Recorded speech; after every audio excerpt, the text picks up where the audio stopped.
आज बंदरों की रानी 2 बच्चों को जन्म देती है, जिसमें से पहला बंदर बहुत छोटा और कमजोर होता है, लेकिन दूसरा बंदर उससे थोड़ा बड़ा और स्वस्थ होता है। लेकिन राजा का सेवक बताता है कि कमजोर बंदर दुनिया में पहले आया था, इसलिए वो सिंहासन का पहला उत्तराधिकारी है। और तभी एक बंदर चुड़ैल आती है। वो राजा को छोटे बंदर से छुटकारा दिलाने की सलाह देती है, क्योंकि अब वो एक अपशगुन है, और कहती है ये प्रकृति की गलती है और वानर उसे राजकुमार के रूप में कभी स्वीकार नहीं करेंगे। और रानी के होश में आने से पहले राजा अपने कमजोर बच्चे को दूर करने के लिए औलादमीर को सौंप देता है, जो उसका सेवक है। और जब रानी को होश आता है तो अपने बच्चे के बारे में पूछती है और राजा से वचन लेने को कहती है कि वो उनका अच्छे से देखभाल करेगा। और रानी की मृत्यु हो जाती है। राजा वानिया को राजकुमार घोषित करता है, जो मजबूत और स्वस्थ है। और राजा का सेवक कमजोर बच्चे को भेड़िए के मुंह में फेंकने के लिए ऊपर जाता है और बच्चे को फेंक कर चला जाता है, लेकिन वो बच्चा एक बेल की लता पर अटक जाता है, जिससे वो भेड़िए के मुंह में नहीं जाता, लेकिन भेड़िया उसके हाथ में काट लेता है। ये देख एक दूसरा बंदर उसे भेड़िए से बचा लेता है और एक माँ बाप की तरह उसका ख्याल रखता है। समय बीतता है और वो बंदर अब बड़ा हो चुका है, जिसका नाम है एडवर्ड। लेकिन वो अभी भी यान की पीठ पर सवारी करता है, क्योंकि अभी भी उसका एक हाथ काम नहीं करता और वो दोनों ऐसे रहते हैं जैसे एक दोस्त हो। इयान को बोलने में थोड़ी समस्या है, इसलिए वो ठीक से बात नहीं कर सकता। एडवर्ड देखता है कि एक चूहा उसका खाना चुरा रहा है। वो उसे पकड़ने के लिए उसके पीछे भागता है, लेकिन एक हाथ से उसे पकड़ नहीं पाता। फिर वो पेड़ के रस का इस्तेमाल करके एक जाल बनाता है, जिससे वो चूहे को पकड़ सके। और तभी उन्हें एक आवाज सुनाई देती है। आवाज से उन्हें पता लगता है कि खेल की शुरुआत हो चुकी है। इस खेल में एक नारियल के फल को बॉल बनाकर बड़े जानवर की खोपड़ी में डालते हैं। जिसका बॉल उस खोपड़ी में गया, वो खेल का विजेता होता है।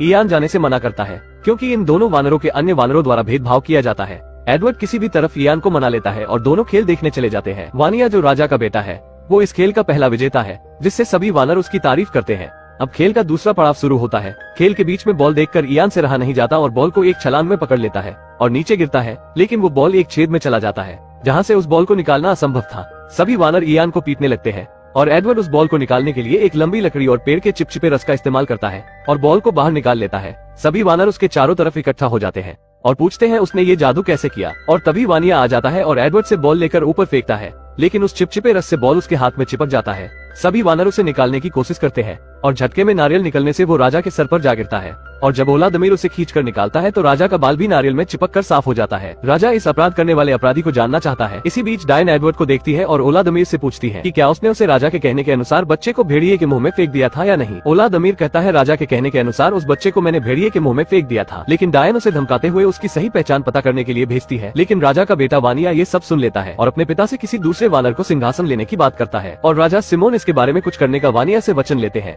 एडवर्ड और इयान कुछ बातें कर ही रहे होते हैं कि राजा के कहने के अनुसार 2 बंदर एडवर्ड के पास आते हैं और कहते हैं, राजा ने आपको बुलाया है। उस बंदर को राजा के पास लाया जाता है। वो बंदर राजा के लिए पत्तों का ताज बनाता है। उसके बाद साफ पानी को आईने के रूप में राजा को उसका चेहरा दिखाता है, जिससे राजा पहली बार खुद को देखकर बहुत खुश होता है। उसके बाद वो बंदर एक झूला बनाता है सिंहासन के रूप में राजा के लिए और राजा को उसमें झुलाता है, जिससे राजा उस बंदर से बहुत प्रभावित होता है। लेकिन बंदरों की चुड़ैल से राजा की खुशी नहीं दिखा जाता और वो अपनी शैतानी शक्तियों से राजा के पास बहुत सारी मधुमक्खियां भेज देती है, जिससे राजा उस झूले से नीचे खाई में गिर जाता है और उसे बहुत चोट आ जाती है। लेकिन चुड़ैल बंदरिया उस बंदर पर राजा का हत्या का आरोप लगाती है और उस बंदर को भी नीचे फेंक दिया जाता है, जिससे उस बंदर को भी बहुत चोट आती है। बंदर नीचे से ऊपर नहीं आ सकता था, इसलिए वो रेगिस्तान की तरफ बढ़ता है। थोड़ा आगे जाने पे उसे 2 शुतुरमुर्ग दिखते हैं। वो देखता है कि शुतुरमुर्ग के मुंह में अंगूर के गुच्छे हैं। एडवर्ड उसे लेने के लिए 2 पैरों पर खड़ा होने की कोशिश करता है और इसी तरह वो 2 पैरों पर खड़ा होना सीख जाता है। लेकिन तभी एक भेड़ियों का झुंड उनकी तरफ बढ़ते हुए दिखाई देता है और उन तीनों को वहाँ से भागना पड़ता है। जीवन में पहली बार एडवर्ड भागता है, वो भी उल्टा। लेकिन शुतुरमुर्ग को सीधा भागता देख वो भी सीधा भागने लगता है। एडवर्ड ये देखकर बहुत खुश होता है कि वो अब काफी तेजी से आगे बढ़ सकता है। अब उसका एक हाथ उसके लिए कोई बाधा नहीं बनेगा और बाकी बंदर उसे 2 पैरों पर दौड़ता देख काफी उत्तेजित होते हैं और वो तीनों गेंडों के झुंड से होकर आगे निकल जाते हैं। लेकिन गेंडे देखते हैं कि उनकी तरफ भेड़ियों का झुंड बढ़ रहा है, जिसके बाद वो भी वहाँ से भागने लगते हैं। लेकिन अब एडवर्ड के पीछे भेड़िए और भारी भरकम गेंडे पड़ चुके हैं। एडवर्ड रास्ते के अंत तक पहुँच जाता है। अब अगर वो वहाँ से नहीं हटा तो कुचला जाएगा। ये सब देख एक बाप से रहा नहीं जाता और राजा सिमोन उन गेंडों के सामने आकर उन्हें रोकने की कोशिश करते हैं। लेकिन वो देखते हैं कि एडवर्ड कुचलने वाला है। वो जल्दी से अपने बेटे के सामने आ जाते हैं, जिससे एडवर्ड तो बच जाता है, लेकिन राजा सिमोन बुरी तरह घायल हो जाते हैं। राजा सिमोन मरने से पहले एडवर्ड से कहते हैं कि मैं तुम्हारा पिता हूँ और तुम्हारी माँ को आखिरी वचन दिया था कि मैं अपने बच्चों का ख्याल रखूंगा। वानिया, जो एडवर्ड का भाई है, वो राजा सिमोन का शरीर ले जाता है और एडवर्ड से कहता है कि उसे अपना भाई समझने का सोचना भी मत। वानिया को राजा का ताज पहनाकर उसे नया राजा घोषित किया जाता है और वानिया औलादमीर को मंत्री पद से हटा देता है, जिसके बाद सरगई औलादमीर की जगह लेता है और औलादमीर को वानरों के झुंड और प्रजा से बाहर कर दिया जाता है। और तब जंगल में एक तेज का तूफान आता है जो एडवर्ड को अपने अंदर खींच लेता है। जंगल के और भी जानवर उसी तूफान में फंसे हुए थे, पर एडवर्ड की नजर एक बंदरिया पर जाता है जो तूफान में अपने परिवार से बिछड़ जाती है, जिसका नाम है लूसी। एडवर्ड को उससे पहली नजर में प्यार हो जाता है, पर तभी एक लकड़ी एडवर्ड से आ टकराता है, जिससे वो तूफान से बाहर निकल जाता है। एडवर्ड लूसी को बचा बचाने के लिए पेड़ से एक बेल को बांधता है और लूसी को जैसे तैसे बचा लेता है। पर जब बंदरिया की आंख खुलती है तो वो एडवर्ड पर हमला करने लगती है। तब एडवर्ड उसे बताता है कि मैंने तुम्हारी जान बचाई है। लूसी एडवर्ड को सूंघ कर देखती है जिससे उसे एडवर्ड पर विश्वास हो जाता है। एडवर्ड उसे 2 पैरों पर चलना सिखाता है और लूसी को लेकर पहाड़ से निकलते हुए लावा के पास लेकर जाता है, जहाँ एडवर्ड एक लकड़ी में लावा से आग लगाता है और लूसी को पकड़ने के लिए कहता है, लेकिन लूसी को इससे दर्द होने लगता है। पर जब एडवर्ड देखता है कि इससे उजाला हो रहा है तो वो दोनों आग को लेकर अपने झुंड के पास जाते हैं। पर आग को देखकर सभी बंदर डरने लगते हैं। तो वानिया एडवर्ड से कहता है कि आग को लेकर यहाँ से चले जाओ। पर एडवर्ड उसे समझाता है कि आग से मेरी दोस्ती हो चुकी है, जिसकी मदद से हम अंधेरे में देख सकते हैं। मगर गलती से एडवर्ड एक छोटा पेड़ जला देता है। लेकिन समाज ने उसे स्वीकार नहीं किया।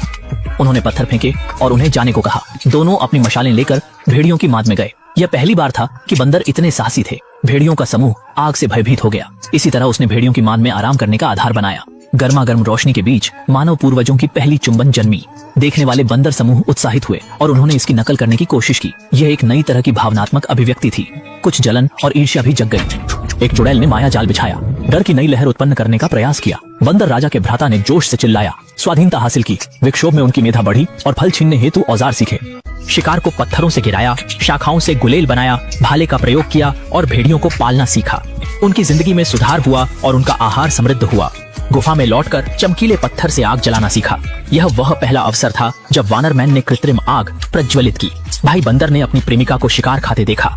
खून की गंध बुरी थी, इसलिए उन्होंने शिकार को आग में डाल दिया। सचमुच गंध सुगंधित हो गई थी। यह भी पहली बार था जब मनुष्यों ने पका हुआ भोजन खाया, जिसका वानर मानव के जीवन पर गहरा प्रभाव रहा। ओवन की सुगंध बंदरों तक पहुंची और नए स्वाद की उत्तेजना ने उन्हें फिर से रोमांचित किया। परंतु भयानक गर्जना फिर सुनाई दी। बंदर डर गए और चुड़ैल फिर से राक्षस बन गई। इस बार एक उत्सुक छोटे बंदर ने खोजा। उसने गुफा में जाकर देखा कि चुड़ैल की भयावह आवाज थी। चुड़ैल उसे मारना चाहती थी, पर बंदर की माँ ने उसे बचाया। सभी को पता चल गया कि चुड़ैल और बंदर आदमी की साजिश है और इसी तरह रहने पर भूख से मृत्यु हो जाएगी। उन्होंने निर्भीकता से घूमना शुरू किया। भाई बंदर के पास शरण चाहते थे। वहाँ बारबेक्यू और फ्रूट्स खा सकते थे और भाई बंदर ने उन्हें स्वागत किया। भाई बंदर के प्रदेश को फलते फूलते हुए देखकर उसने मानवों के प्रति कदम बढ़ाना शुरू किया। केवल होवेयर और उनकी पत्नी ने पुराने पेड़ की चौकीदारी की। गर्भवती होमेई के समूह ने भी बड़े पैमाने पर निर्माण शुरू किया और गांव का प्रोटोटाइप विकसित किया। बंदरों ने खूबसूरत पोशाकें पहनी और सुखद जीवन जिया, पर सभी सुंदर चीजें